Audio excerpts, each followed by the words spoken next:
kemunduran demokrasi global. Tidak dapat dipungkiri bahwa demokrasi di seluruh dunia sedang mengalami kemunduran yang mengkhawatirkan.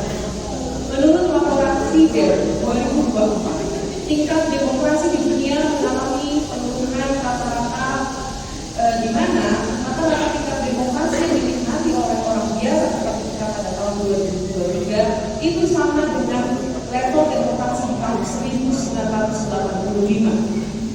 Hal ini terjadi karena lebih banyak negara saat ini mengalami perubahan menuju rezim otoriter daripada demokratis. Sebanyak 42 negara sedang mengalami proses otokratisasi atau pemunduran demokrasi. Dari 42 negara yang mengalami otokratisasi, banyak di antaranya awalnya adalah negara yang demokratis. Namun, hanya sebagian kecil dari mereka yang tetap demokrasi setelah mengalami otokratisasi. Hal ini menunjukkan bahwa proses demokratisasi tidaklah stabil dan bisa terbalik. Dari laporan tersebut kita melihat bahwa di seluruh dunia demokrasi sedang mengalami penurunan yang serius. Tetapi yang lebih mengkhawatirkan, saudara-saudara, adalah kurangnya kebebasan dalam menyampaikan pendapat, termasuk ekspresi akademis dan budaya yang sangat penting dalam ekosistem demokrasi yang sehat. Data menunjukkan bahwa di banyak negara, termasuk Indonesia, hak untuk berbicara dan mengekspresikan diri semakin terbatas. Dalam laporan ini, saudara-saudara, Indonesia disorot sebagai salah satu negara di mana perempuan mengalami penurunan kebebasan berekspresi terburuk. Penurunan kebebasan berekspresi, terutama bagi perempuan, merupakan penekanan langsung terhadap hak-hak yang telah diperjuangkan oleh Kartini. Dalam perjalanan sejarah, Kartini menentang norma-norma sosial yang membatasi perempuan untuk berpendidikan dan berpartisipasi dalam ranah kerja. 2. Catatan buruk pemilu Indonesia di tahun 2004. Menurut laporan Fidel, proses demokratisasi Indonesia dimulai pasca Orde Baru di tahun 1968 terhenti dan bahkan terbalik sejak 2009. Peningkatan polarisasi masyarakat dan populisme mempercepat kemunduran demokrasi selama 15 tahun terakhir. Meskipun tetap diakui sebagai negara demokrasi, Indonesia berada dalam zona abu-abu demokrasi pada tahun 2023. Pemilihan umum mungkin telah menjadi pilar demokrasi, tapi apakah pemilihan ini benar-benar mencerminkan kehendak rakyat? Isu-isu seperti money politik, politik identitas, dan berbagai kecurangan pemilu terus menjadi sorotan yang mengganggu kesehatan demokrasi kita. Selain itu, saudara-saudara, perkembangan teknologi digital juga turut mempercepat polarisasi sosial, di mana masyarakat cenderung hanya mengkonsumsi berita yang sesuai dengan kepentingan dan keinginan mereka. Hal ini membuat informasi yang disebar dapat mempengaruhi pandangan dan sikap politik seseorang, bahkan menyebabkan orang mengabaikan perkembangan moral dalam proses politik. Pada Pilpres 2024 terjadi berbagai pelanggaran etika dan aturan yang menggoyahkan kepercayaan rakyat pada proses demokrasi. Hal ini tidak hanya merusak legitimasi hasil pemilu, tapi juga menjadi sinyal jelas dari kemunduran demokrasi di Indonesia. Kasus kecurangan pemilu adalah peringatan keras bagi kita bahwa demokrasi bukanlah sesuatu yang diberikan begitu saja, tetapi demokrasi adalah sesuatu yang harus kita jaga dan tetap perjuangkan. Jika proses pemilu tidak adil dan transparan, maka demokrasi kita akan hampa makna dan kepercayaan rakyat akan turun.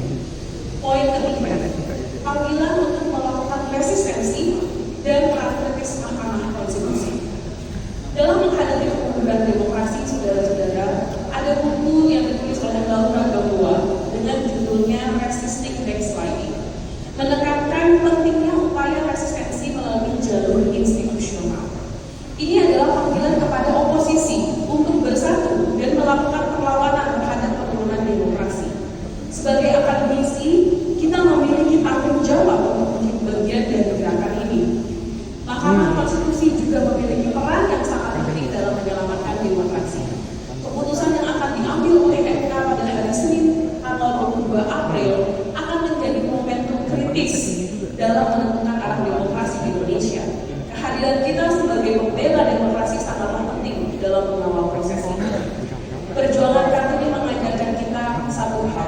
yaitu tidak pernah putus asa. Dia tidak menyerah dalam menghadapi berbagai rintangan yang besar, dan begitu pula kita tidak boleh menyerah dalam memperjuangkan demokrasi yang lebih baik untuk Indonesia.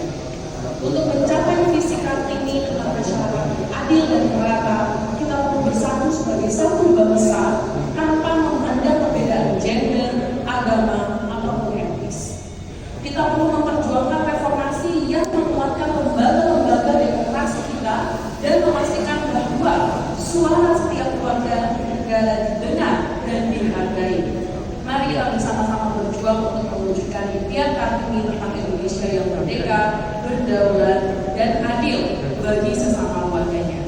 Terima kasih. Merdeka! Terima kasih Mbak Syansy dan Bapak Ibu sekalian.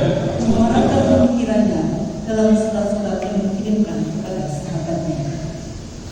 Suara hati dan gagasan yang syarat dengan ide-ide kesetaraan dan pemberdayaan kaum perempuan yang juga sejalan dengan demokrasi.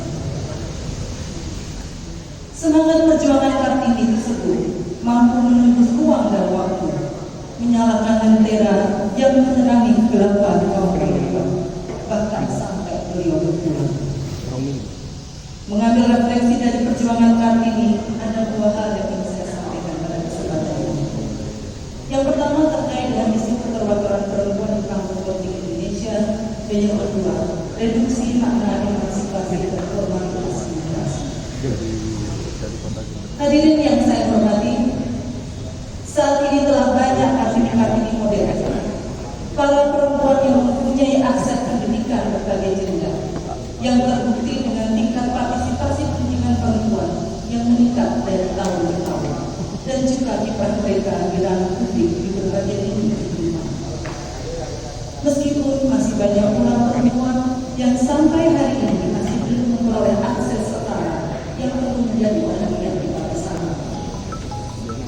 Dalam penghapusan kekerasan dalam rumah tangga, undang-undang tindak pidana perdagangan orang, undang-undang tindak pidana kekerasan seksual patut diapresiasi.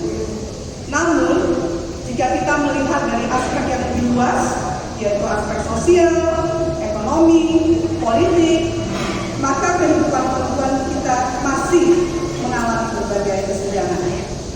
Angka partisipasi kerja perempuan di Indonesia masih di 52%, dan yang paling banyak, yaitu di 35%, adalah di sektor informal, unpaid care atau kerja-kerja tidak berbayar atau berbayar rendah, dan yang jelas meletakkan perempuan bekerja pada wilayah-wilayah rentan, tersembunyi, dan seolah-olah tidak berkontribusi pada ekonomi makro, termasuk para pekerja migran yang dianggap irregular, unskilled, dan yang masih mewarnai wajah migrasi Indonesia.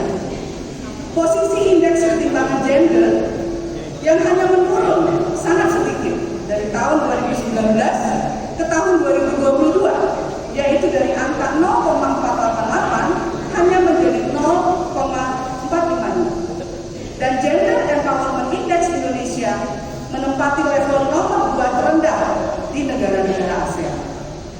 Dari aspek partisipasi perempuan di wilayah politik, kita sudah melihat bahwa kuota 30% Indonesia tidak tercapai. Bahkan dalam hasil perkiraan Koalisi Perempuan Indonesia dan untuk Demokrasi dan Perludem